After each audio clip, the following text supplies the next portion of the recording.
Olha, quem se preocupa com gênero é o ensaísta e o crítico. Quem está fazendo, faz. Eu já inventei um novo gênero quando eu fiz o Zero. Entende? Quando eu fiz o Verde Violento Muro, era outro gênero, porque não era um livro comum de viagem. Esse é viagem, é. É memória, é. Perplexidade, sim, porque tanta coisa do mundo que me deixa perplexos, perguntas sem resposta, sabe? Angústias.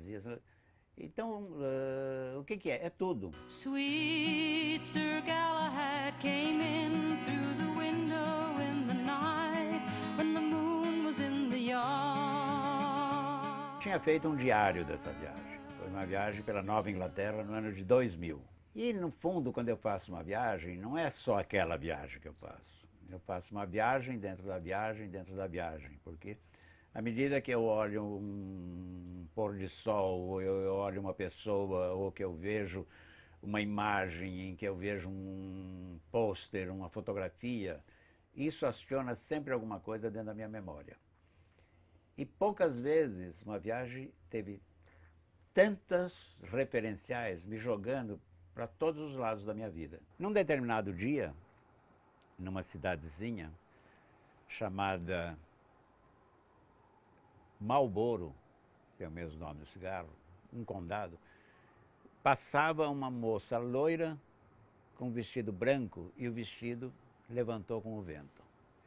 É evidente que na mesma hora eu lembrei uma das mais famosas cenas do cinema, que era do Pecado Mora ao Lado, da Marilyn Monroe. Mais do que isso, naquele momento me veio uma imagem de uma jovem araraquarense, loira, linda, gostosa, que morava na minha rua, que chamava Rose Claire, que era objeto do desejo de toda a meninada. Foi, de repente, rever a terra do Melville e pensar no Moby Dick e lembrar dos meus brinquedos na infância, quando numa banheira, lá em Araraquara, eu estava comandando uma baleeira e eu estava querendo caçar o Moby Dick.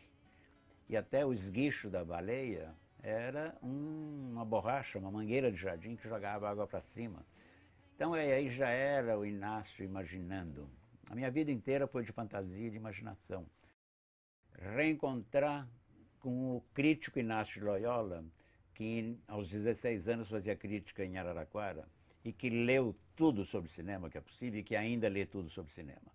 E que de repente esse crítico se reencontra com personalidades como Walter Wanger, que era um grande produtor, como Elizabeth Taylor, com quem eu tive um encontro uma vez no Grande Hotel em Roma, e aí foi um deslumbramento mais do que uma perplexidade. E eu procurando Woodstock, e procurando o Festival de Woodstock, o festival que marcou a minha geração, sabe, coisa de liberdade sexual, de drogas, de muito rock, de paz e amor, e de mulheres nuas, e de muita transação, muita permissividade, e aquela loucura toda. Foi um festival que eu perdi, eu fui em busca disso.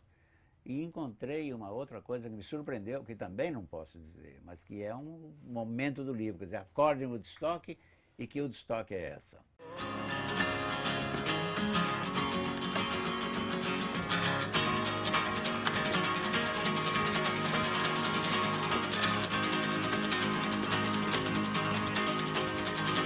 When did we go wrong? Where do I belong?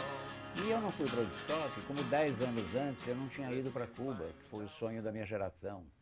E aí tem todo um retrato de uma geração que tinha 20 anos, 20 e poucos, quando veio Cuba, e que pensava na América Latina, socialista.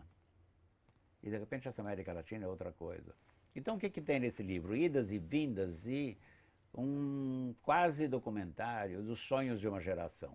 Todos os meus momentos são marcados por música. Eu escrevo com música, está ali, aquilo ali, vários discos por aqui que eu vou jogando. Então, no fundo, eu escrevo muito com Nino Rota. Eu tenho todos os discos e todos os filmes do Fellini. Se eu pego um bolero, eu me remeto a um determinado instante da minha vida. Tem que ler o livro porque era uma coisa tão esperada, era uma coisa tão querida, era uma coisa tão desejada, que se eu revelar, já acaba. É como revelar quem é o assassino, você lendo um livro policial. Espera. Não é uma coisa imensa, mas é uma coisa muito engraçada, muito curiosa. E mostra como é que a vida é. Reserva surpresas.